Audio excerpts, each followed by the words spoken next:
किसी दूर दराज इलाके के एक मुल्क में बादशाह था। लेकिन बादशाह अपने जो ना लोग उनसे बड़ा तंग आया हुआ था, क्योंकि वो बादशाह पे अक्सर तनकीद करते रहते, उसकी पॉलिसीज़ पे तनकीद करते रहते। वो कोशिश तो करता था, तो बहरहाल उसकी कोशिशें जो थीं वो इस लेवल पे नहीं थीं कि अवाम उससे मुतमिन हो जाते, क्योंकि वो अपना भी ज़ाहिर है कुछ ज़्यादा ही उनसे खराज वराज या उनसे बयाने शयाने कुछ ज़्यादा ही ले लिया करता था।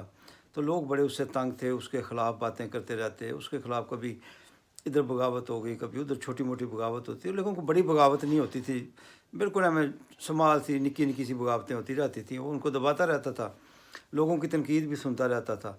तो एक दफ़ा उसने वज़ीर बातदबीर से पूछा कि मेरे वज़ीर ये बताओ कि इन लोगों का क्या करें, क्योंकि ये तो गड़बड़ें बड़ी करते हैं। तो वज़ीर बातदबीर ने कहा जी मुझे एक हफ़्ता दें सोचने के लिए। तो एक हफ़्ते बाद तक सोचता रहा और एक हफ़्ते के बाद उसने आके बादशाह से कहा कि बादशाह सलामत, मैंने सुना है कि फ़लाँ जो जंगल है उसमें एक जड़ी बूटी पाई जाती है, तो वो जड़ी बूटी अगर कोई खा लेना तो वो नीम पागल हो जाता है। पूरा पागल नहीं होता, नीम पागल हो जाता है, यानी काम शाम तो करता रहता है लेकिन उसकी ना सूझबूझ इतनी रह नहीं जाती, फिर वो ज़्यादा सोचने के काबिल नहीं रह जाता। तो अगर हम अपनी रियाया को वो बूटी खिला दें तो रियाया जो है ना हमें तंग नहीं करेगी, क्योंकि इनकी सोच समझ इतनी रह ही नहीं जाएगी, ये अपने चक्कर में पड़ जाएंगे। तो उसके बाद जनाब हम आराम से इन पे हुकूमत करते रहेंगे। बादशाह को तजवीज़ बहुत पसंद आई।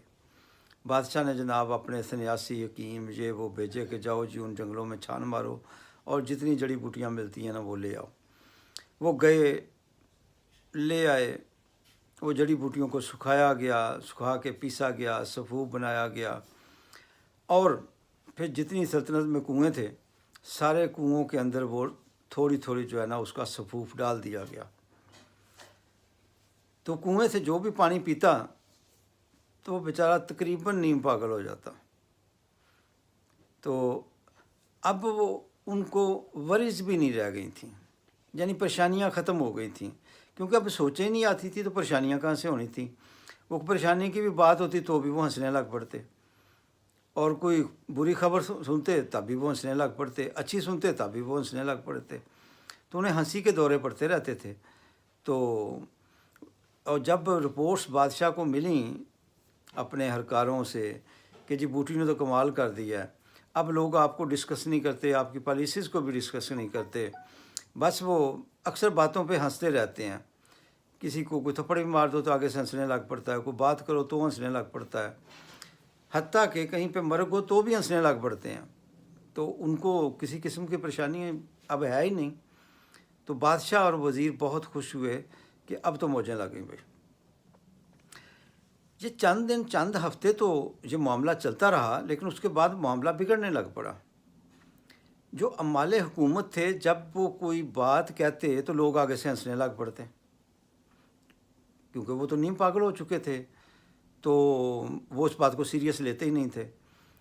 तो एक जगह से रिपोर्ट आई, दूसरी जगह थे, सारे सल्तनत का निज़ाम जो है वो तितर बितर हो गया, क्योंकि वो जब भी बादशाह का हुक्म सुनाते तो बादशाह के नाम पे ही हंसना शुरू कर देते। तो बादशाह को बड़ी फिर तज़हीक महसूस हुई कि भाई ये तो ठीक काम नहीं है। उनमें से फिर उनको सज़ाएं देनी शुरू की कि देखें ये हम पे इस तरह हंसते हैं, क्या क्या लगाते हैं। तो मतलब बादशाह को तज़हीक महसूस होती है, तो उसके अमाल ने लोगों को मारना शुरू कर दिया।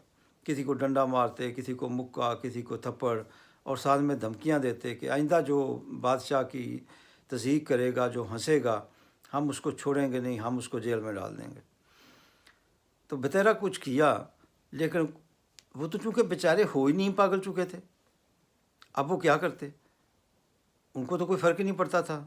उनको मार लेते थे, मारते थे तो वो और हंसना शुरू कर देते थे।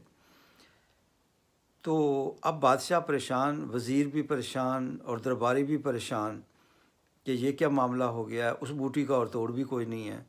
کوئی ایسا اینٹیڈوٹ ہے نہیں کہ جو کھلائیں تو ان کی واپس پہلے والی حالت آ جائے اور ہماری بات جو ہے وہ سننے سمجھنے لگ پڑے۔ وہ کہتے ہیں چلیں کچھ لوگ تنقید کرتے تھے تو لیکن زیادہ تر تو ہماری حمایت میں ہی تھے نا اس وقت لوگ، تو ہماری بات پہ یا چھوٹی موٹی تنقید کرتے تھے، ہم تکلیف ان کی رفع کر دیتے تھے، اس کے بعد لوگ پھر ہمارے قریب آنا شروع ہو جاتے تھے۔ لیکن اب تو سیناریو بالکل مختلف ہو چکا تھا۔ تو اب دوبارہ ان کی کونسل بیٹھی کہ اب کیا کیا جائے، ان کی دماغی حالت کو تو واپس نہیں لایا جا سکتا۔ تو اب اس کی جو کونسل تھی اس نے ریکمنڈیشن دی بادشاہ کو کہ صرف ایک طریقہ ہی رہ گیا کہ یہ اب ہم پہلے والی سطح پہ یعنی ہماری سطح پہ یہ لوگ نہیں آ سکتے وژڈم کی پہ، اب صرف ایک طریقہ رہ گیا ہے کہ ہم ان کی وژڈم کے لیول پہ چلے جائیں،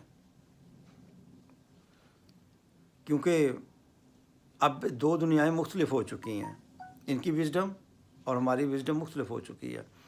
تو اگر ہم ان کی وژڈم کے لیول پہ چلے جائیں گے تو پھر ہماری باتیں بھی ان کو سمجھ آنے لگ پڑیں گی۔ اب بادشاہ کے پاس اور اس کے وزیر کے پاس کوئی چارہ نہیں رہا تھا، نتیجتاً انہوں نے وہ بوٹی کھا لی اور ان کی حالت بھی نیم پاگلوں جیسی ہو گئی۔ اب وہ بھی ہر بات پہ کہہ کے لگاتے تھے، ہنستے تھے، اور جو عوام تھے اب ان سے محبت کرنے لگ پڑے تھے کیونکہ وہ بھی ان میں سے ہی تھے۔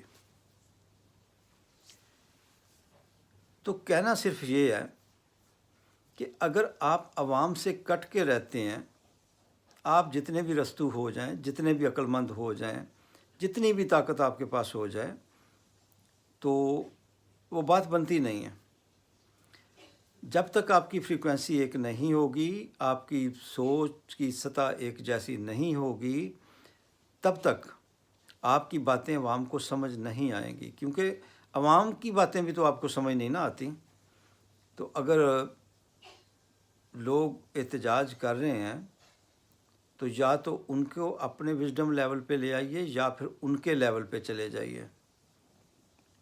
جہاں پر عوام کو بہت شکایتیں ہیں کہ یہ للے تللے ہو رہے ہیں، مثلا بہت بھاری بھاری پینشنز، اور بعض جگہ پہ تو اتنی بھاری پینشنز کہ تنخواہیں تک لوگوں کی اس قدر نہیں ہوتی عام گریڈ والوں کی، جہاں جتنی بھاری پینشنز ہوتی ہیں۔ یا پیچھے بھی ہماری ماشاءاللہ پارلیمنٹ نے اللہ ان کو اور سہولتیں عطا فرمائے، جیسے جیسے بل پاس کرتے ہیں کہ جی فلاں چیئرمین جو ہے وہ مرتے دم تک جو ہے وہ قوم کی گردن پہ سوار رہے گا، فلاں جی اسپیکر صاحب کو یہ ملے گا، فلاں کو یہ ملے گا۔ تو یہ چیزیں اندر عوام کے پلتی رہتی ہیں، اور پھر آخر وہ جیسے، اور یہ بالکل آپ کی یہ جو ناجائز سہولتیں ہوتی ہیں یہ لوگوں کے لیے، لوگوں کو بوٹی کھلانے کے مترادف ہوتی ہیں، اور ان پہ پاگل پن کے دورے پڑنے لگ پڑتے ہیں، وہ نیم پاگل ہو جاتے ہیں۔ تو اگر ان پہ حکمرانی کرنی ہے تو پھر یہی طریقہ ہے، یا تو ان کو اپنی سطح پہ لے آئیے یا پھر مجبوراً کل کو آپ کو ان کی سطح پہ جانا پڑے گا، اور ان کی سطح پہ جاتے ہوئے پھر آپ کو بہت زیادہ پریشانی کا سامنا کرنا پڑے گا، اور ملک کے لیے بھی شاید اچھا نہ ہو۔ تو لہٰذا ایسی جگہ پہ جہاں پہ ناجائز سہولتیں ہیں ان کو کم کر کے عوام کی تکلیفوں کا کچھ ازالہ کر لیا جائے تو ابھی وقت ہے، کیونکہ ابھی تک عوام نے وہ بوٹی پوری طرح سے پاگل پن والی کھائی نہیں ہے، اور اگر پاگل پن والی بوٹی کے کنویں کا پانی ساروں نے پی لیا تو پھر شاید آپ جو بھی ہدایات دیں وہ شاید ان کی سمجھ میں بھی نہ آئے، اور وہ صرف کہہ کے مار رہے ہوں گے۔